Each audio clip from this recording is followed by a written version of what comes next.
Galingan mo palagi sa buhay. Dahil sa mundong ito, hindi lahat matutulungan ka. Hindi lahat ng malapit gagabay sa'yo. Hindi lahat ng kadikit sasamahan ka. Huwag kang matakot matalo, parte ng buhay yan. Ang mahalaga, tuloy-tuloy na lumalaban.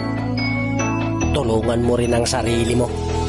Hindi lang para sa'yo, kundi sa mga taong nagmamahal at umaasa sa'yo. Tandaan mo, kapag pagod magpahinga. Kapag hindi na kaya umiyak, tapos laban ulit. Ganyan talaga ang buhay. Tatagan mo palagi sa hamon ng buhay. Lakasan mo ang loob mo. Matuto kang lumaban ng mag-isa hanggang sa meron ng mapatunayan.